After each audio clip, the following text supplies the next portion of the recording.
جو سیریا کی سرزمین پر آسمان سے بمباری کر کے گھروں میں رہنے والی عورتوں، بوڑھوں اور بچوں پر چھتوں کو گرا رہے، دیواروں کو گرا رہے، شہر کے شہر تہس نہس ہو چکے ہیں. یہ باہر کی فوج نہیں کر رہی ہے، یہ ایک ظالم سندی حکومت جو گدی چھوڑنے کے لیے تیار نہیں. 1 لاکھ سے زیادہ مسلمان شہید ہو چکے ہیں، لاکھوں کی تعداد میں ترکی میں، اردن میں، لبنان میں اور دوسرے ملکوں میں پناہ لیے ہوئے، لاکھوں جیلوں میں ٹارچر کے مرحلوں سے گزارے جا رہے ہیں، ہزار افراد جیلوں میں تعذیب اور اذیت کی وجہ سے جان دے چکے ہیں.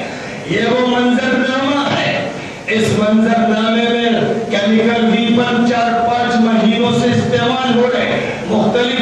حلقوں میں ان کا استعمال ہوا، ان کے ثبوت موجود ہیں. لیکن اقوام متحدہ کا مکار ادارہ جس نے آج تک اسرائیل کے خلاف کسی فیصلے کو 1948 سے 2013 تک نافذ نہیں کرایا اور عراق پر جھوٹ بول کر جنگ مسلط کرائی اور 8-10 لاکھ انسانوں کو شہید کیا، اور جس نے ایک آدمی پر جرم خود عائد کر کے افغانستان کے 10 لاکھ انسانوں کو شہید کیا، وہ مجرم جو تاریخ کا سب سے بڑا مجرم ہے اور جس کے سینے پر پلنے والا اقوام متحدہ کا ناجائز اور ابن الحرام بچہ دنیا میں غلط فیصلے کرنے کا ٹھیکہ لیے ہوئے،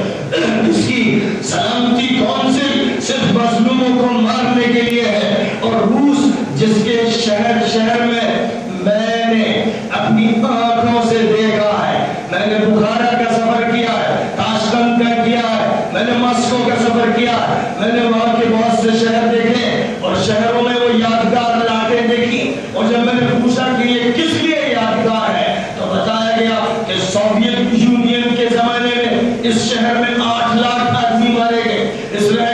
شہر میں 4 لاکھ مسلمان مارے گئے، مسجدوں کو باغوں میں تبدیل کر دیا گیا، مدرسوں کو تالے ڈال دیے گئے. یہ وہ جرائم ہیں جو کتابوں میں موجود ہیں، کاش کے لوگ پڑھیں. وہ تو ظاہر ہے کہ ازلی مجرم جو خدا کا منکر، پیغمبروں کا منکر، آخرت کا منکر، دنیا کا بدترین کیچوا، دنیا کا ایک بدترین سور ہے جو دنیا کے ماتھے پر کلنگ کا ٹیکا ہے. ظاہر ہے کہ وہ ایک مجرم حکومت کی مدد میں پیش ہے. اسی کا بھائی چین ہے جہاں ترکستان میں لاکھوں مسلمانوں کو ذبح کیا گیا اور آج بھی روزانہ اوئیگر نسل کے مسلمانوں کو ذبح کیا جا رہا ہے، اور جس کی خبریں باہر آتی نہیں. جرائم کا ایک سلسلہ ہے. وہ مجرم بھی بشار الاسد کے ساتھ کھڑا ہے، اور دوسرا وہ مجرم ہے جو ابو بکر عمر کو گالی دیتے اور عائشہ کو گالی دینے کا فیصلہ کیے ہوئے وہ مجرم بھی ساتھ کھڑا ہوا.